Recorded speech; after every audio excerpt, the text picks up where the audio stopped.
मला तुमच्या राज्यसभेचा उमेदवार नाही ठरवता आला हो. तुम्ही कुठली विश्वगुरूची कल्पना मांडताय? म्हणजे रशियाकडनं तेल घेतलं तरी हे टीका करणार, व्हेनेझुएलाकडनं घेतलं तरी हे टीका करणार, रशियाकडनं नाही घेतलं तरी हे टीका करणार. आणि त्याच्या आपल्यासोबत आहेत आमदार अतुलजी भातखळकर. आजचा अर्थसंकल्पाबाबत सर पहिली प्रतिक्रिया काय आहे आपली?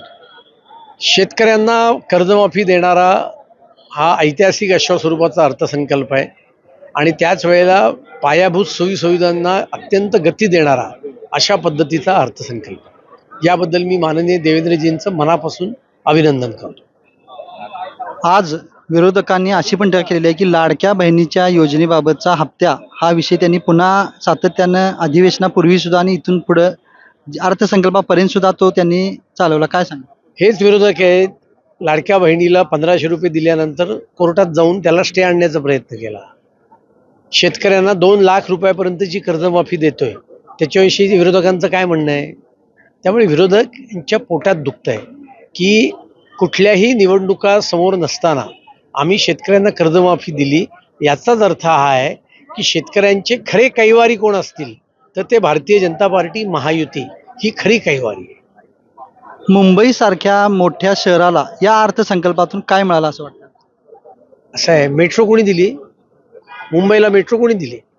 कोस्टल रोड कोणी दिला? वरळी शिवडी कनेक्टर कोणी दिला? गोरेगाव मुलुंड लिंक रोड कोणी दिला? बोरिवली ठाणा बोगदा कोणी दिला? हे सगळं महायुती सरकारने दिलेलं आहे आणि हे सगळे प्रोजेक्ट्स त्या ठिकाणी चालत आहेत. MUTP 3 आज पूर्णत्वाला पोचतोय. कर्जत पनवेल रेल्वे लाईन येत्या 3 महिन्यामध्ये लोकांच्या सेवेत समर्पित होईल. हे सगळं मुंबई MMR रिजनला देण्याचं काम कोणी केलं आहे? तर ते महायुतीच्या भारतीय जनता पार्टीच्या केंद्रातल्या आणि राज्याच्या सरकारने केलेलं आहे. आणि त्याच्यामुळे मला असं वाटतं की विरोधक केवळ विरोधाकरता ते बोलतायत. त्यांच्याकडे कुठलेही मुद्दे नाही आहेत. शेतकऱ्यांच्या कर्जमाफीमुळे त्यांची बोलती बंद झालेली आहे आणि त्यामुळे नसलेले मुद्दे खोटे उपस्थित करण्याचा ते प्रयत्न करतात. आज सकाळी बजेटपूर्वी आदित्य ठाकरेंनी आरोप केला की आखाती देशातील युद्धामुळे ज्या तेलाच्या किमती वाढणार आहेत त्याबाबत मुख्यमंत्री काय बोलणार आहेत की नाही? नाही, आदित्य ठाकरेंना याची कल्पना नाही का की आखाती देशातल्या तेलाच्या किमती या कोणाच्याही नियंत्रणाखाली नसतात आणि त्याच्या बाबतीतलं देशांच्या अंतर्गत जे काही नियंत्रण असतं ते केंद्र सरकारचं असतं. केंद्र सरकार त्या संदर्भातली पावलं उचलतं. म्हणजे रशियाकडनं तेल घेतलं तरी हे टीका करणार, व्हेनेझुएलाकडनं घेतलं तरी हे टीका करणार, रशियाकडनं नाही घेतलं तरी हे टीका करणार. आणि त्याच्यामुळे यांचं खरं दुखणं हेच आहे की जगामध्ये एवढं क्रायसिस चालू आहेत. रशिया युक्रेन वॉर चालू आहे, अफगाणिस्तान पाकिस्तान वॉर चालू आहे, आता इराण अमेरिका इस्रायलचं वॉर चालू आहे, तरीसुद्धा या देशाची अर्थव्यवस्था गतीने धावतीये. या देशातली महागाई पूर्णपणे आटोक्यामध्ये आहे. हेच विरोधकांचं खरं दुखणं आहे. आदित्य ठाकरेंना म्हणावं, तुम्ही त्याची चिंता करू नका, तुम्ही तुमचा पक्ष बांद्र्याच्या पलीकडे कसा वाढेल याची चिंता करा.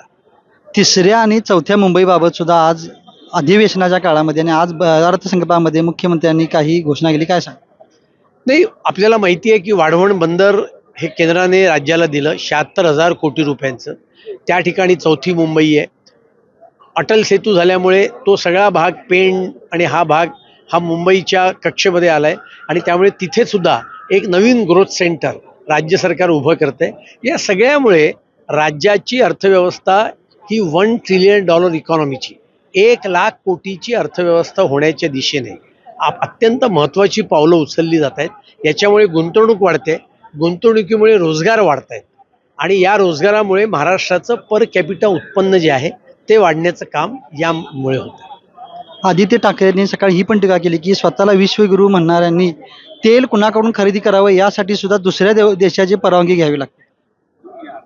आदित्य ठाकरेंना म्हणावं, स्वतःला तुम्हाला तुमच्या राज्यसभेचा उमेदवार नाही ठरवता आला हो. तुम्ही कुठली विश्वगुरूची कल्पना मांडताय?